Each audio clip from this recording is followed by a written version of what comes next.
Bismillahirrahmanirrahim. Assalamualaikum warahmatullahi wabarakatuh.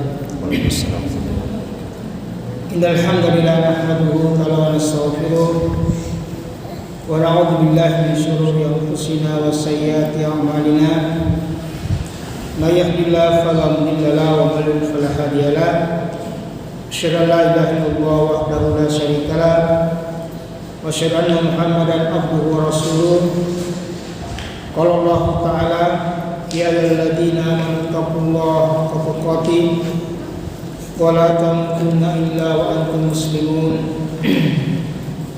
Ya ayyuhan nasu taqu rabbakumul ladzi khalaqakum min nafsin wahidah wa khalaqa minha zawjaha wa bassa minhuma rijalan katsiran wa nisaa'a wattaqullaha alladzi tasaaluna bihi wal arham inna Allaha kana 'alaikum raqiba. Wa qala ta'ala ya ayyuhalladzina amanu taqullaha wa qulu qawlan sadida yuslih lakum a'malakum wa yaghfir lakum dhunubakum wa may yuti'Illaha wa rasulahu faqad faza fawzan 'azima. Amma ba'd, fa asdaqal hadithi kalamullah wa khairal hadi Muhammadin sallallahu alaihi wasallam wa syarrul umuri muhdatsatuha wa kullu muhdatsatin bid'ah wa kullu bid'atin dhalalah. Hadirin jamaah Jumat, jamaah maghrib, semoga rahmat Allah Subhanahu wa taala. Alhamdulillah, kita bersyukur kepada Allah Subhanahu wa taala. Pada malam hari ini kita kembali melanjutkan pengajian kita yang sempat terputus 3 kali berturut-turut. Yang pertama karena ada kunjungan kami ke Kolaka, kedua lupa, dan yang ketiga adalah ada kamar di Wahdah Islamiyah, sehingga kami tidak bisa hadir karena musyawarahnya dari pagi sampai malam dan tiada jeda waktu untuk kemudian kecuali sholat ya, dan makan. Baru kesempatan malam hari ini, insyaallah semoga Allah SWT menjaga pertemuan kita ini ya, untuk kita selalu saling mengingatkan dalam katanya dengan agama kita, terutama sekali berkaitan dengan masalah hal-hal yang berkait dengan masalah keyakinan. Karena ini adalah modal kita yang akan menyelamatkan kita di hadapan Allah Subhanahu wa taala. Ya, dalam Al-Qur'an dikatakan yauma la yanfa'u malun wala banun illa man atallaha biqalbin salim. Ini diantara daripada doa Nabi Ibrahim alaihissalam ya, agar Allah Subhanahu wa taala ya disebutkan di saat kemudian harta dan anak tidak bermanfaat kecuali orang yang datang kepada Allah membawa hati yang selamat. Hati yang selamat adalah akidah yang benar, akidah yang lurus, akidah yang diajarkan oleh Nabi, demikian para sahabatnya dan orang-orang yang mengikuti beliau hingga akhir zaman. Meskipun hari ini kita mendapatkan berbagai macam hal yang tidak yang menyenangkan, ketika kemudian kita mendapatkan banyak isu-isu yang beredar di kalangan kaum muslimin yang seakan-akan ingin memalingkan manusia dari akidah yang benar. Ya, saya pernah dikirimi satu tulisan tentang gerakan yang wajib diwaspadai. Di antaranya orang yang mengajarkan tentang tauhid itu ada 3. Ya. Dan memang tauhid ada 3. Ya. Meskipun para ulama kita dahulu itu tidak membagi 3, hanya membagi 2 saja. Ya, tauhid yang terkait dengan masing-masing dengan tauhid ilmi wal i'tiqadi. Tauhid yang berkaitan dengan masalah perkara-perkara ilmu dan keyakinan. Dan yang kedua tauhid at-talab, ya, tauhid yang berkait dengan masalah seorang hamba senantiasa beribadah kepada Allah Subhanahu wa taala. Lalu kemudian ulama kontemporer berdasarkan kajian tentang masalah tauhid ini, maka mereka membagi tiga. Ya, ada namanya tauhid rububiyah, tauhid yang berkaitan dengan masalah perbuatan Allah Subhanahu wa taala. Seperti Allah Subhanahu wa taala menciptakan, Allah yang menghidupkan, Allah yang mematikan, Allah yang memberikan rezeki, Allah yang mendatangkan maslahat dan manfaat, mudarat, Allah yang mengangkat derajat seseorang dan menjatuhkan seseorang.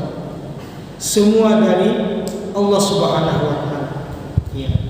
Ada seseorang di waktu yang sewaktu tertentu dia dipuji, disanjung-sanjung, tetapi di waktu yang lain mendapatkan kehinaan.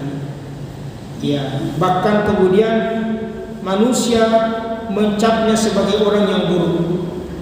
Ya, padahal sebelumnya dia dianggap orang yang paling bersih, orang yang paling hebat. Itu semua adalah merupakan takdir Allah Subhanahu wa taala yang berjalan pada hamba-hamba Allah Subhanahu wa taala.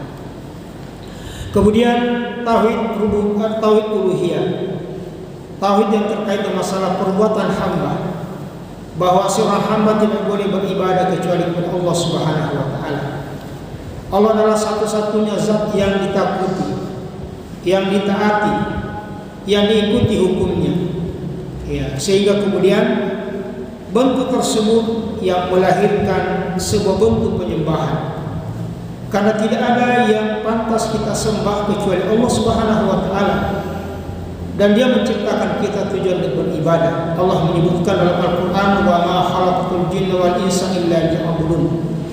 Tidaklah Aku menciptakan jin dan manusia, kata Allah Subhanahu wa taala, kecuali hanya untuk beribadah kepada-Aku. Dan ini harus poin besar yang harus menjadi catatan dalam hidup kita. Bahwa kita hidup di muka bumi ini bukan untuk makan dan minum, bukan hanya untuk berpoya-poya. Ya, tetapi Allah menciptakan kita untuk beribadah. Adapun hal yang lain itu adalah untuk menunjang ibadah kita. Ketika Allah Subhanahu wa taala memberikan rezeki kepada kita untuk kemudian kita gunakan beribadah. Allah kasih kita jabatan untuk kemudian kita beribadah. Ya, makanya dalam ayat dikatakan, ya, wa qala rabbuka lil malaikati inni ja'ilun fil ardi khalifah. Iya. Sungguhnya kami menciptakan seorang khalifah. Ya, Allah mengabarkan kepada malaikat dan jin bahwa dia akan menciptakan seorang khalifah, seorang penguasa di muka bumi ini. Tetapi kita katakan kekhalifahan itu dalam rangka untuk menegakkan hukum Allah Subhanahu wa taala. Dalam rangka mengarahkan manusia untuk beribadah kepada Allah Subhanahu wa taala. Ya, yang jelas semua aktivitas kehidupan kita, ya, bagaimana kita mengarahkan kepada Allah Subhanahu wa taala. Itulah yang kita sebutkan di dalam tauhid uluhiyah dari kata-kata ilah. Ya. Ilah itu dari situ diambil la ilaha illallah. Ya, tidak ada sembahan yang benar-benar disembah kecuali Allah Subhanahu wa taala. Dan ilah itu artinya segala sesuatu yang disembah manusia. Dia ditaati, dia ditakuti dan diagungkan. Itulah kata-kata ilah. Ya. Oleh karena itu, ketika kemudian orang, ya, mengalukan pengagungan, penyembahan kepada selain Allah Subhanahu wa taala, maka dia masuk ke dalam perkara disebut perkara syirik. Ya. Syirik itu adalah di samping menyembah Allah juga menyembah selain Allah Subhanahu wa taala. Ada orang rajin sholat tapi juga beribadah kepada selain Allah, maka namanya syirik. Ya. Dan jika dia tidak tinggalkan sampai dia meninggal, maka dia batal Islam. Dan kalau kemudian memang seperti itu, dan tentu Allah nanti akan menghukumnya. Tapi kalau ternyata memang keyakinan seperti itu, maka Allah mengharamkan dia masuk ke dalam syurga. Allah berfirman, innahu may yusyrik billah faqad harramallahu alaihi al-jannah wa ma'wahumun nar wa ma lidh-dhalimin min ansar. Sungguhnya jika dia menyekutukan Allah Subhanahu wa taala, maka diharamkan baginya surga, dan tidak ada penolong bagi orang-orang yang zalim. Oleh karena itu, maka setiap muslim harus memeriksa keyakinannya. Kita bukan hanya sekedar mengatakan saya beriman kepada Allah. Bukan kita hanya sekedar mengatakan saya yakin kepada Allah. Allah yang kasih saya rezeki. Ya. Allah yang menghidupkan saya, mematikan saya. Bukan sekedar itu.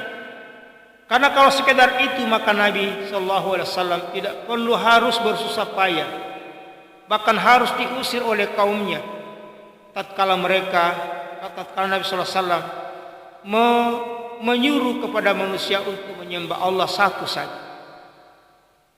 Karena ketika Nabi diutus, maka pada saat itu bangsa Quraisy yang merupakan penduduk Mekah di sekitar Masjidil Haram saat ini atau di sekitar Ka'bah, itu kemudian mereka menyembah selain Allah Subhanahu.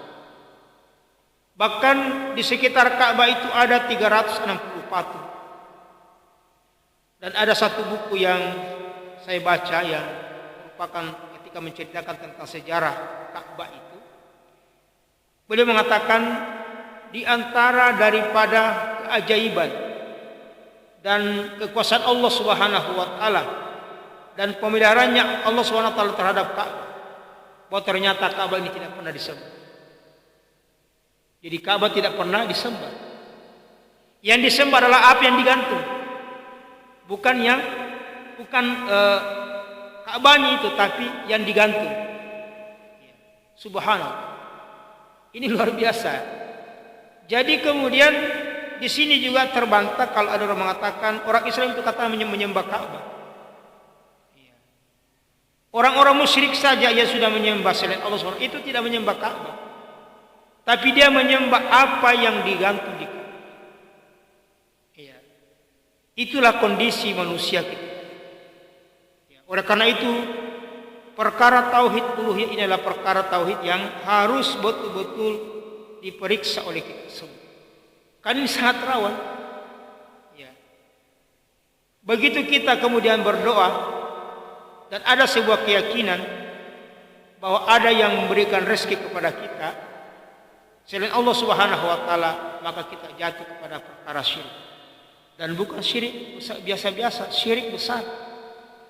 Yang kalau kita tobat, tidak tobat maka menyebabkan kita keluar dari agama. Dan semua Allah jaga kita. Kalau ternyata kemudian kita syirik dan kita tidak tobat sampai meninggal dunia, maka Allah mengharamkan kepada kita surga. Sementara tujuan kita hidup di dunia ini dan kita berupaya semaksimal mungkin beribadah agar kita kembali kepada surga. Karena itu juga sebuah kesalahan yang sering kita dengarkan.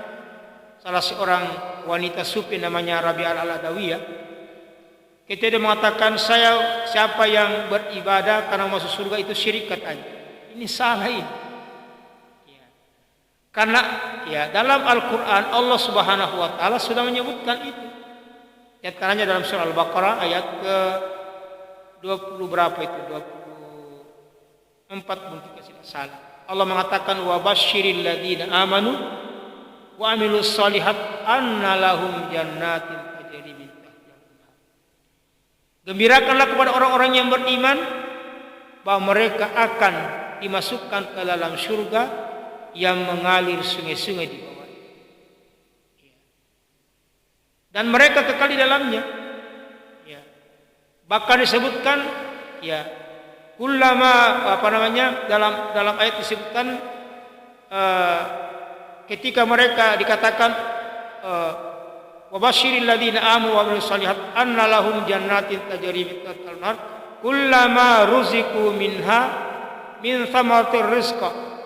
Setiap diberikan kepadanya rezeki di dalam surga, dan mereka mengatakan inilah rezeki yang telah dijanjikan kepada kita.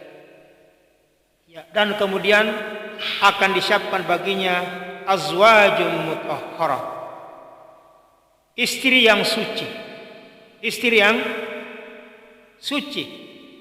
Ya. Yaitu istri yang kemudian tidak pernah tidak suci. Setiap habis kita melakukan hubungan maka dia suci lagi kembali. Dia kembali jadi perawan. Setiap kita berhubungan maka kembali lagi jadi perawan. Dan seterusnya. Dan bagi laki-laki dua jenis istri. Ada istri dari penghuni surga dan ada istri dari istri dunia. Ya, makanya orang-orang yang kemudian sama-sama memelihara dirinya ya dari atau kedua-duanya taat kepada Allah Subhanahu wa taala, suami istri, maka nanti akan dikumpulkan dengan istrinya dalam surga. Ya. Dan ini sesuatu yang kita rindukan. Ya, makanya dalam Al-Qur'an Allah Subhanahu wa taala kemudian menyuruh kita untuk senantiasa ku anfusakum wa ahlikum nar. Jagalah diri kamu dan keluargamu dari api neraka. Ya. Artinya agar keluarga di dunia ini adalah keluarga yang menjaga dirinya dari neraka. Ya, anak, istri, ya. Sehingga nanti dikumpulkan. Ya. Jadi di antara keyakinan kita berdasarkan nas yang ada bahwa nanti keluarga ini akan dikumpulkan kembali dalam surga. Tergantung sejauh mana kita beriman kepada Allah. Makanya ingatkan istri kita. Jika dia malas beribadah, ya, maka tanyakan bahwa ya kita ingin agar sama-sama masuk dalam surga. Ibu masuk dalam surga, saya juga masuk dalam surga. Anak-anak kita juga kalau kemudian malas beribadah, tanyakan wahai anakku, apakah mau sama-sama Bapak dalam surga? Kalau mau maka rajin beribadah. Karena siapa saja di antara kita satu keluarga rajin beribadah, taat kepada Allah Subhanahu wa taala, maka mereka nanti semua dikumpulkan dalam surga bersama-sama. Dalam Al-Qur'an juga disebutkan fa amman utiya kitabahu biyamini fasawfa yuhasabu hisaban yasira wa yanqalibu ila ahli nasab. Barang siapa yang diberikan kitab dari arah kanannya, ya, maka dia akan dihisab dengan hisab yang mudah dan akan dikatakan kepadanya, kembalilah kamu ke dalam surga bersama dengan keluargamu dalam keadaan senang gembira. Kata para ulama, ya, pasalnya ayuhasibu hisaba yasira, itu bahwa kita akan diberikan ampunan Allah Subhanahu wa taala. Ketika Allah sudah mengungkapkan semua perbuatan kita. Coba ya. Jadi begitu perbuatan kita begitu banyak sampai jumlah buku mencatat perbuatan kita di dunia adalah ada 99 buku. Ada 99 kitab. Dan satu kitab itu besarnya sejauh mata memandang. Sejauh mana pandangan kita, itulah akhir daripada buku yang kemudian disiapkan kepada kita. Catatan kehidupan kita akan dicatat dalam sebuah buku yang besarnya atau lebarnya sejauh mata memandang. Kemudian jumlahnya 99 buku. Itu yang mencatat kehidupan kita. Tidak ada yang tersisa. Ketika Allah Subhanahu wa taala sudah memperlihatkan semua apa yang kita lakukan dan kita putus asa bahwa Allah tidak akan menyelamatkan kita, maka di sana kemudian Allah mengampuni dan dimasukkan ke dalam surga Allah Subhanahu wa taala. Itulah makna ya tentang fasayfa yusaba yasir. Maka dia akan diberikan hisab dengan hisabnya. Ya, wa yanqalibu ila ahli masrura, dan disuruh kembali ke surga bersama dengan keluarga dalam keadaan gembira. Sebaliknya, fa amman utiya kitab warah dhahri. Dan siapa yang diberikan kitab dari arah belakangnya, diberikan dari belakang, ya, fasayadus bura, maka kemudian mereka berteriak, ya, dan celakalah kami. Fa amman utiya kitab warah dhahri, fasawfa yad'u thubura wa yasla sa'ira. Maka kemudian akan disiapkan depannya di api neraka. Ya, dan disuruh bersama dengan keluarganya masuk bersama dengan keluarganya pula dalam neraka. Waliyadillah. Oleh karena itu hadirin berbahagia, maka keluarga ini penting. Ya, penting sekali keluarga ini, bagaimana dia hidup di atas Islam. Karena itu istri kita, jangan biarkan kita ini rajin beribadah, rajin pengajian, istri kita tidak. Ini kesalahan besar. Ya. Dan bukan juga misalnya dia mau kerja langsung mau diceraikan, tidak, bukan seperti itu. Ya, kita sabar kemudian ya menyuruh terus sampai kemudian dia dan sambil didoakan. Ya, termasuk anak kita. Ya. Makanya dalam Al-Qur'an Allah Subhanahu wa taala memberitakan kita untuk menyuruh anak untuk salat. Ya. Wa'mur ahlaka bis-shalah fastabir 'alaiha. Ya, maka perintahkanlah keluargamu untuk salat dan kamu bersabar dalam merintahkan. Ya, anak kita mungkin malas salat. Ya, anak-anak itu kan disuruh salat dari kamar dikasih keluar, dia duduk, dia tidur lagi di jalan. Setelah itu mungkin tidur dalam kamar mandi. Ya. Ya, maka itu harus diikuti terus. Dan kita tidak boleh emosi kemudian menghadapi anak. Makanya kita diperintahkan untuk bersabar. Jangan main pukul. Ya.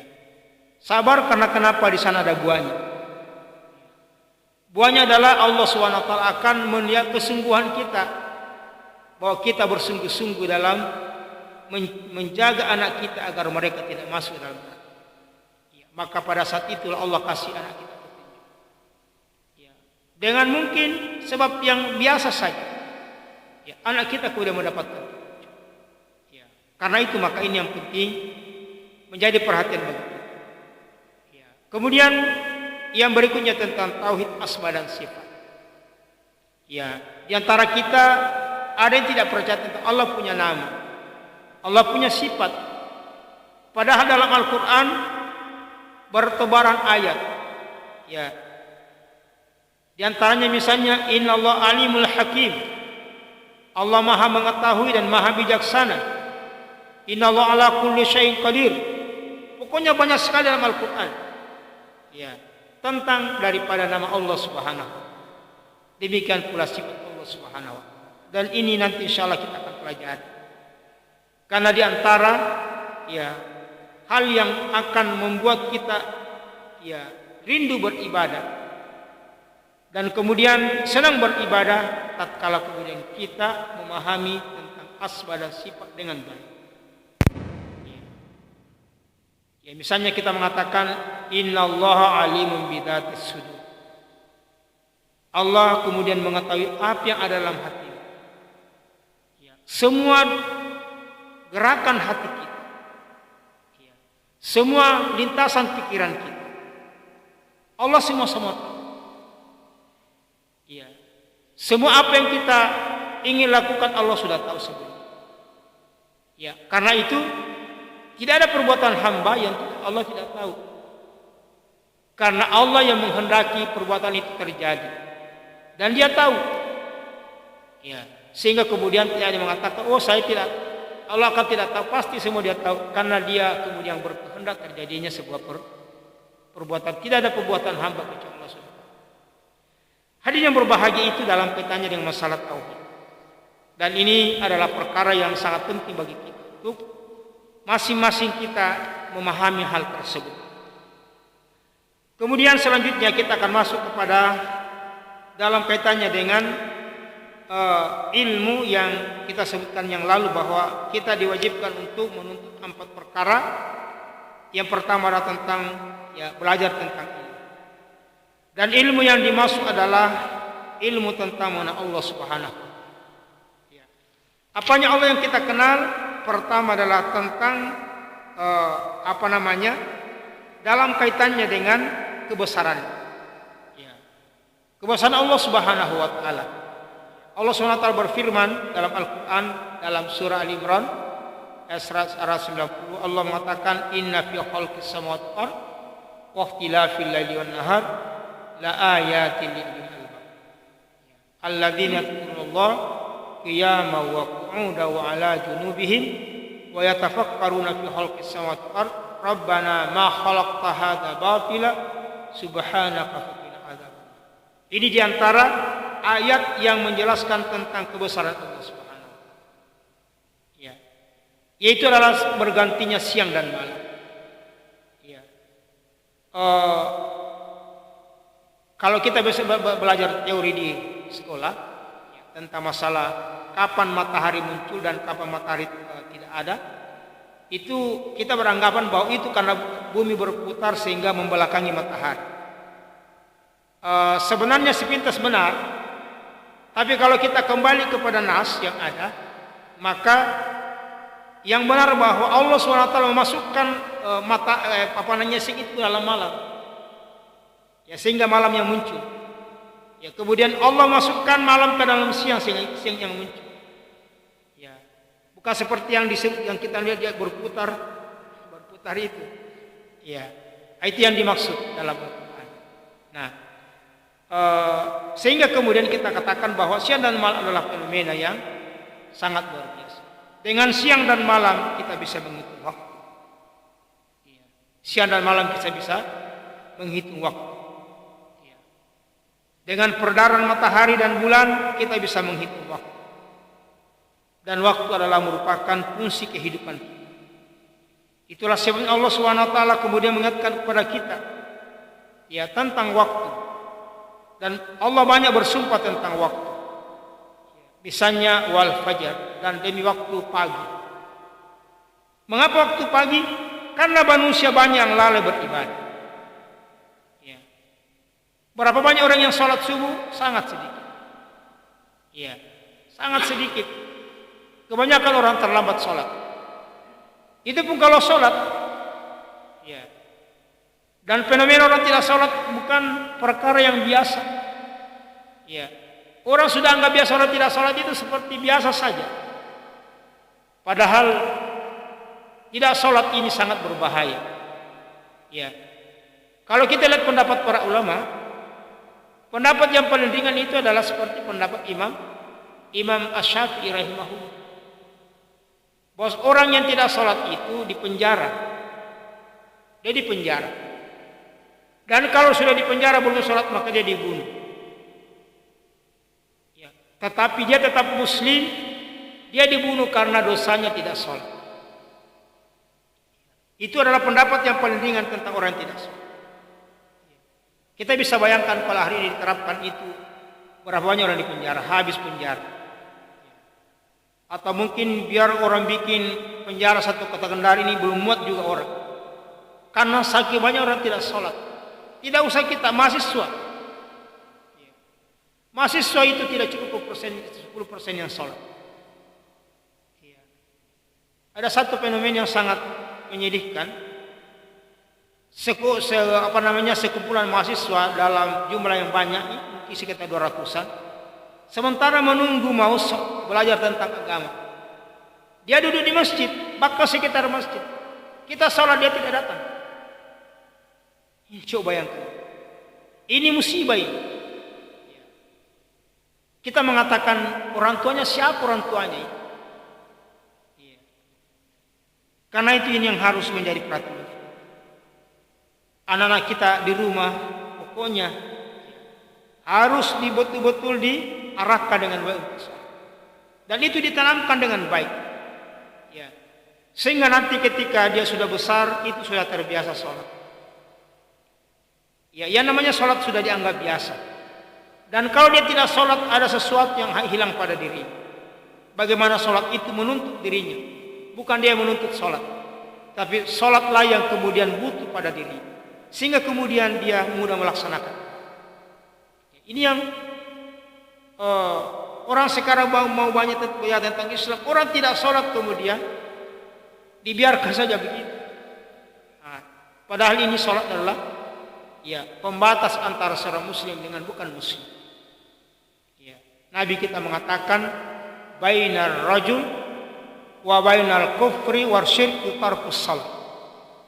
Pemisah antara orang muslim dan orang bukan muslim, ya orang musyrik dan orang kafir adalah salat. Ya. Setelah itu para memberikan penjelasan bahwa yang dimaksud di sini adalah orang yang meninggalkan salat itu keluar dari agama. Ya. Sampai mereka melaksanakan salat. Ya, kalau kita baca bukunya Ibnu Katsir tentang Al-Kabair, 70 dosa besar, itu disebutkan tentang hadis tentang 15 yang akan didapatkan derita orang yang tidak salat. Salah satu di antaranya adalah amalnya tidak diterima. Amalnya tidak akan diterima sampai dia melaksanakan salat. Karena itulah Nabi SAW menyebutkan dalam hadis beliau, Innama awwalu ma yuhasabu abdi yaumil qiyamah shalah. Sesungguhnya salat yang amalan yang paling pertama akan dihisab di hari kiamat nanti adalah salat. Itu yang paling pertama. Seakan-akan menjadi syarat ya untuk amal itu kemudian diperiksa dengan salat. Ya, maka ini yang harus kita ingatkan kepada ya, saudara-saudara kita. Ya, mulai mungkin pertama istri kita dulu. Ya. Betulkah istri kita di rumah sudah cinta salat? Ya. Betulkah dia? Atau nanti kita ada baru dia salat? Ya. Kalau tidak maka harus betul-betul diingatkan dengan. Setelah itu anak kita, betulkah anak kita sudah betul-betul memang menjadikan salat sebagai kebutuhan hidup? Kalau nanti disuruh baru dia sholat, maka ini harus diawasi terus. Dan kita harus terus doakan. Dan tentu doa yang paling makbul adalah doa anak kepada orang tua atau sebaliknya. Doa ibu sangat manjur kepada anak. Demikian pula doa anak kepada ibu adalah sebaliknya. Karena itu ya kita ingatkan kepada ibu-ibu dan bapak-bapak untuk tidak mudah ya menjustis anak dengan kata-kata yang kurang bagus. Misalnya kamu bodoh, kamu begini, kamu durhaka betul itu. Kalau kita mengatakan kamu bodoh betul itu. Ya. Karena Allah langsung terima itu, Allah langsung terima. Ya. Kalau mau lebih kuat baca kisahnya Juraid. Kisah Juraid ini yang menjadi pelajaran besar. Satu kali saja ibunya mengatakan, ya Allah, jangan wafatkan Juraid sebelum ketemu dengan pelacur.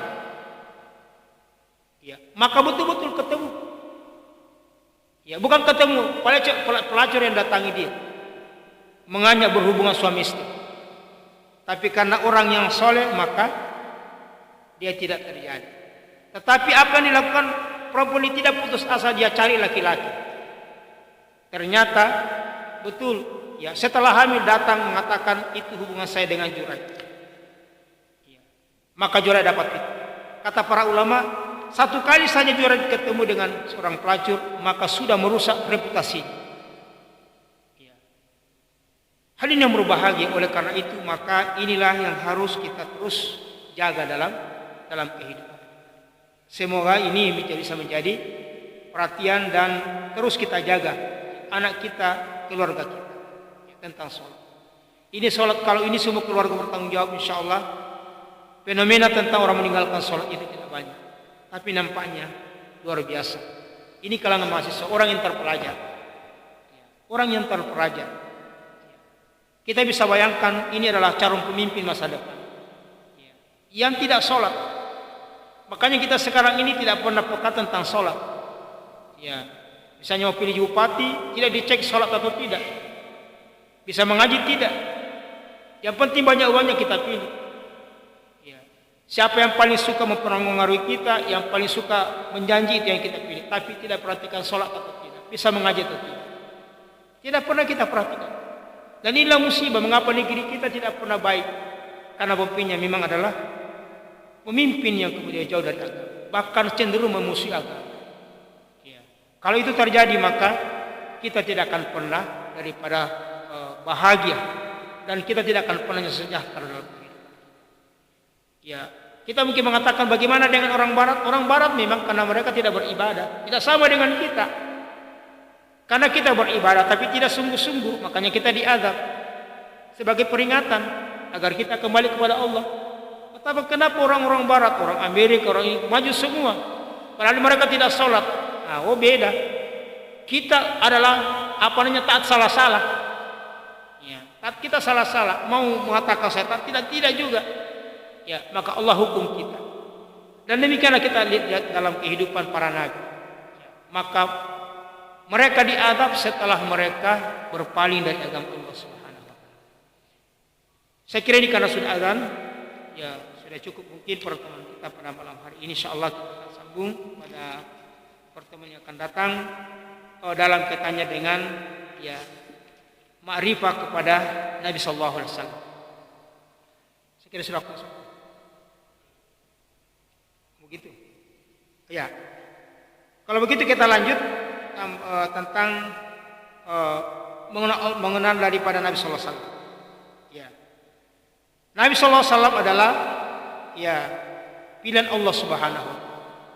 Ya, dan dia kemudian diutus ke muka bumi ini menjadi ya rahmat bagi alam semesta.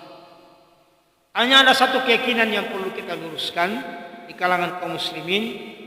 Ada yang mengatakan katanya itu Nabi itu adalah merupakan asal semuanya. Ya, bumi ini ada karena Nabi.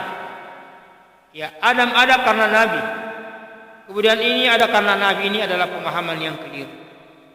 Ya, bagaimanapun juga bahwa Nabi SAW merupakan keturunan Adam alaihissalam. Itu tidak bisa dipungkiri. Ya, dia merupakan keturunan Adam alaihissalam. Ya, itu tidak bisa mengatakan bahwa ya manusia awal bumi ini karena ya Nabi SAW. Ini keyakinan Syiah. Jadi ada satu buku yang saya pernah baca tentang wajah Muhammad.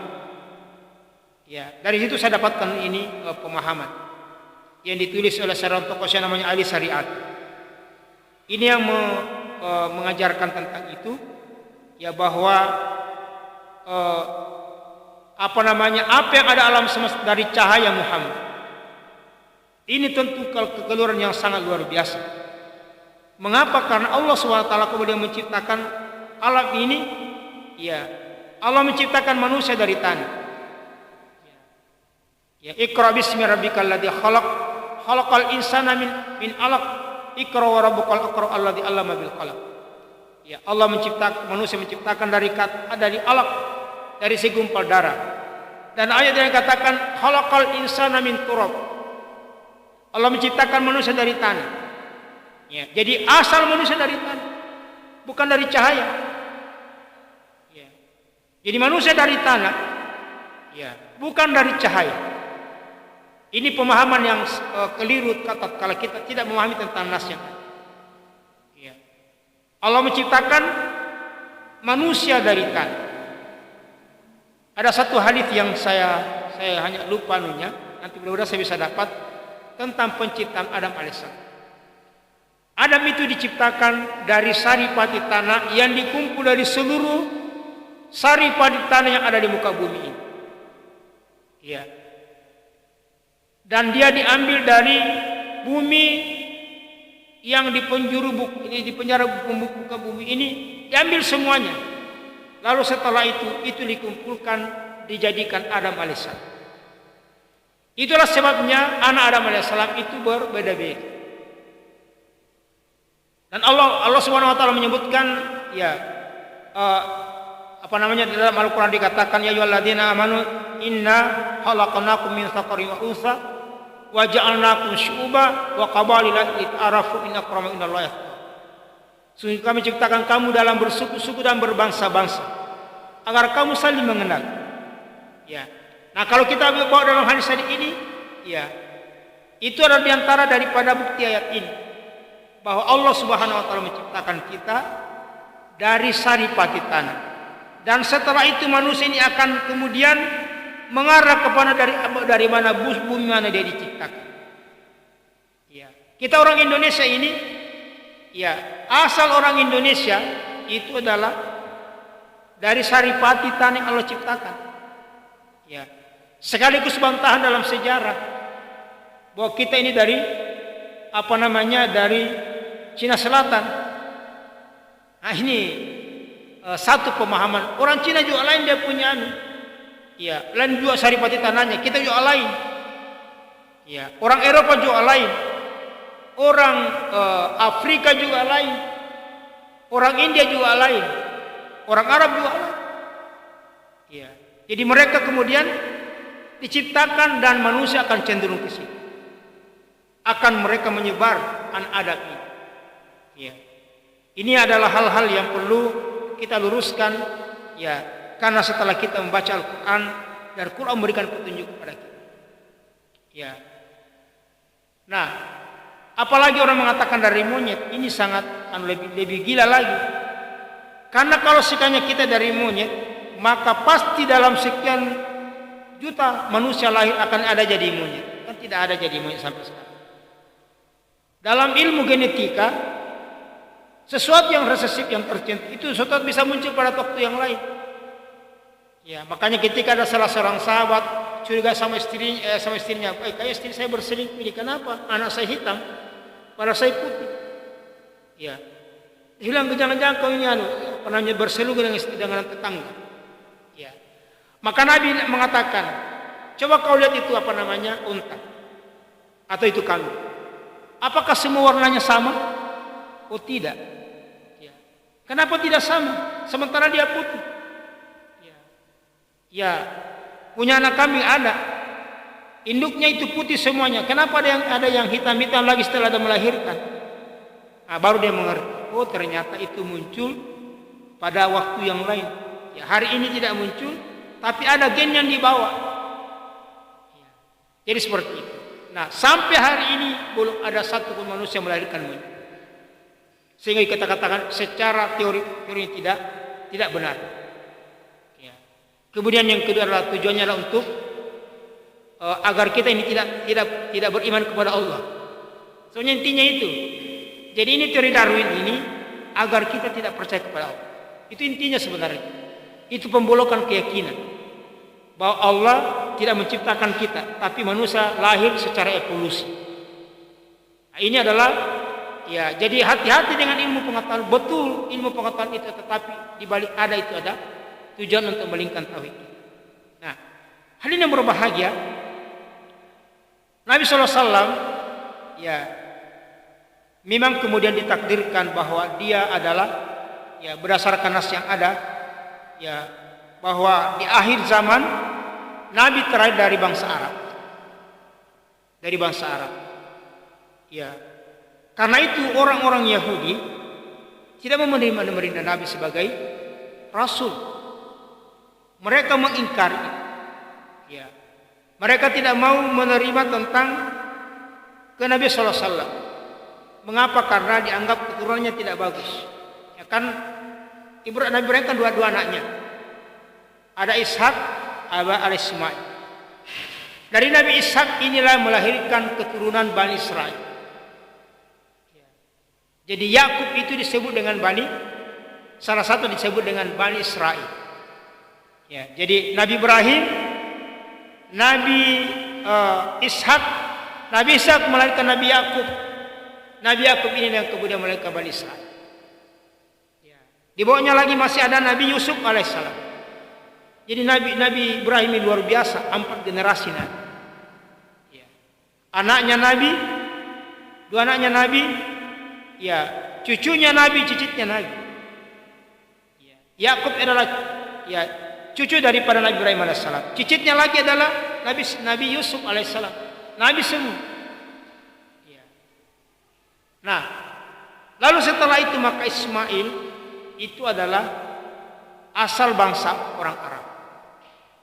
Jadi kita masih ingat ya, dan industri ini disampaikan di dalam Idul Fitri, Idul Adha misalnya tentang kisah Nabi Ibrahim yang kemudian ya dia diperintah oleh Allah SWT untuk membawa daripada anaknya ke ya Mekah yang ada hari. Lalu setelah itu Ismail menikah dengan orang di sana. Itulah keturunan bangsa Arab. Nah, setelah itu maka orang-orang Yahudi kemudian tidak mau menerima Nabi sallallahu alaihi wasallam sebagai rasul. Setelah lihat keturunannya, oh ternyata bukan dari keturunan orang yang mulia. Itu adalah dari keturunan Nabi Ishak, tapi keturunan Ismail. Ismail ini dianggap bahwa dia bukan orang yang mulia karena ibunya bukan wanita merdeka. Itu adalah Hajar.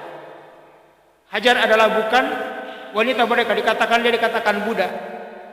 Padahal Hajar ini dalam silsilah itu anak raja.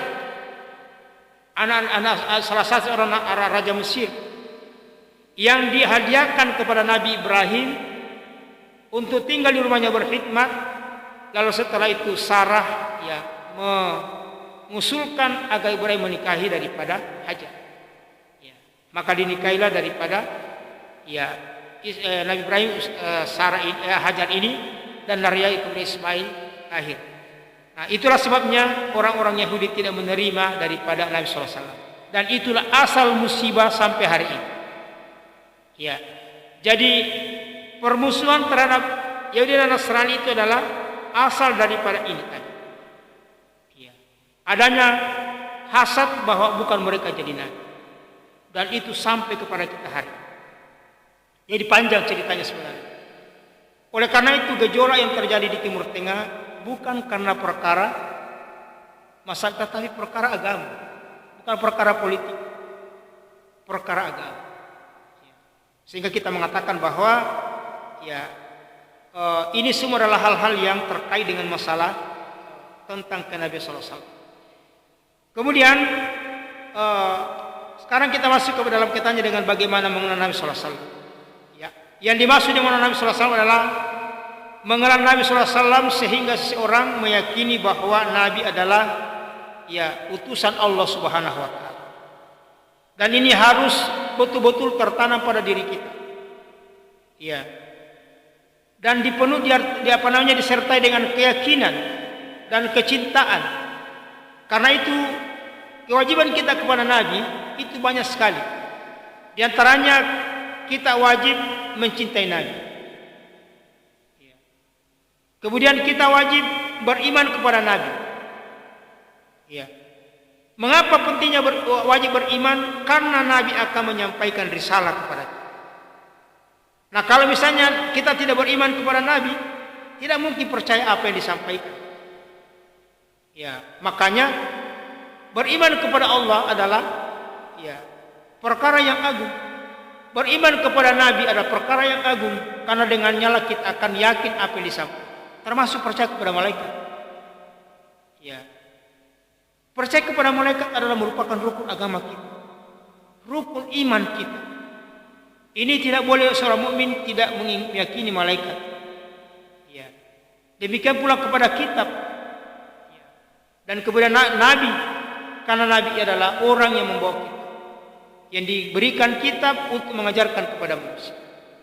Sehingga kemudian maka keyakinan kepada Nabi sallallahu alaihi wasallam adalah perkara yang pertama selesai pada diri. Keyakinan bahwa Nabi sallallahu alaihi wasallam adalah utusan Allah Subhanahu. Itu yang harus tertanam. Lalu setelah itu kita meyakini apa yang dibawa Nabi. Makanya di awal Al-Quran Allah Subhanahu wa taala memberikan tentang kriteria orang beriman. Allah berfirman, Alif Lam Mim dzalikal kitabu la raiba fil muttaqin alladzina yu'minuna bil ghaib wa yuqimuna sholata wa mimma razaqnahum yunfiqun. Walladzina yu'minuna bil ghaibi dan seterusnya tentang dan kitab yang diturunkan kepada Nabi sallallahu alaihi wasallam. Jadi orang beriman itu pertama beriman kepada yang gaib. Alladzina yu'minuna bil ghaib wa yuqimuna sholata wa yutuz zakata. Dan seterusnya setelah itu berikutnya adalah alladzina yu'minuna bima unzila ilaika wa ma unzila min qabl. Dan orang yang beriman kepada diturunkan kamu Muhammad dan apa yang diturunkan Nabi sebelumnya. Jadi kita sudah harus yakin juga terhadap kitab sebelumnya. Meskipun kita dilarang untuk mengikuti syariatnya, tetapi beriman bahwa Injil diturunkan kepada Nabi Isa, Taurat diturunkan kepada Nabi Musa, dan Suhuf diturunkan kepada Nabi Ibrahim alaihissalam, itu wajib kita yakini. Ya, tidak boleh kita mengingkari. Karena kenapa mengingkari bahwa kitab tidak diturunkan kepada Nabi Musa, Nabi Isa, Nabi Daud, sama kita mengingkari dengan diturunkannya kitab kepada Nabi sallallahu alaihi wasallam. Karena itu satu paket. Ya. Jadi kita beriman kepada apa yang Allah turunkan kepada para nabi, ya, sebelum Nabi sallallahu alaihi wasallam, dan beriman kepada apa yang diturunkan oleh Allah kepada Nabi sallallahu alaihi wasallam. Ini diantara bentuk tanda-tanda keimanan. Nah, keimanan kita kepada tentang ayat itu diturunkan adalah harus.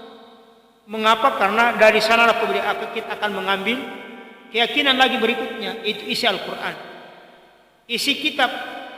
Bagaimana mungkin kita percaya kepada Al-Quran kalau orang yang membawa kita tidak percaya?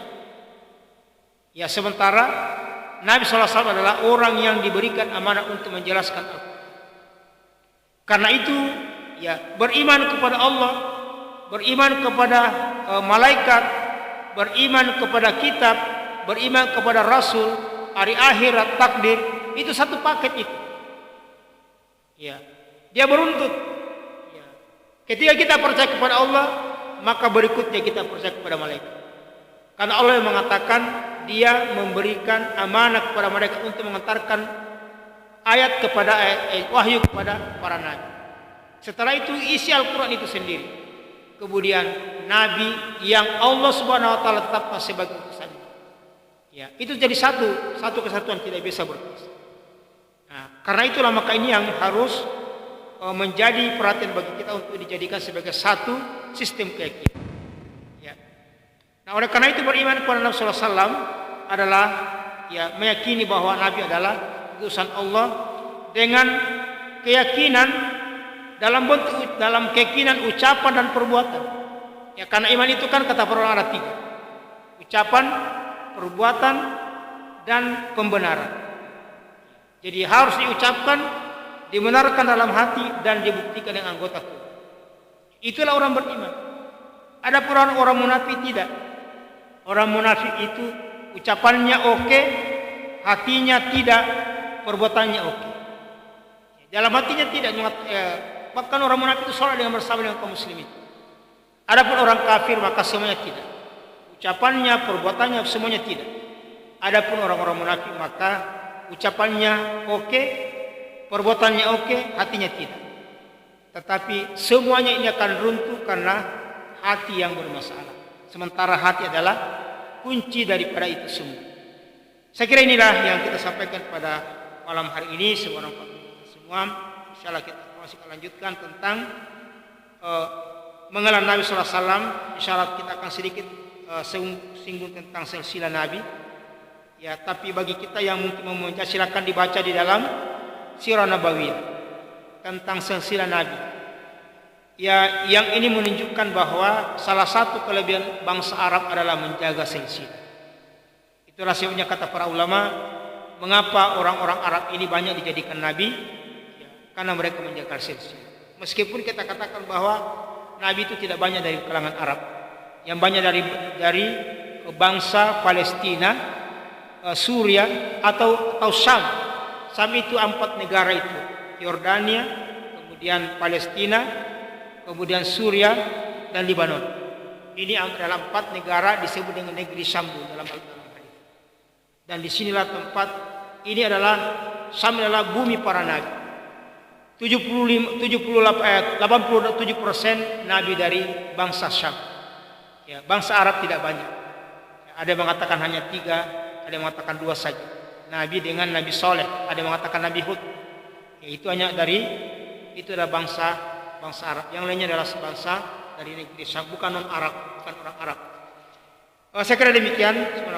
Semua terima kasih atas perhatiannya. Kita cukupkan dengan doa. Jadi, Assalamualaikum warahmatullahi wabarakatuh.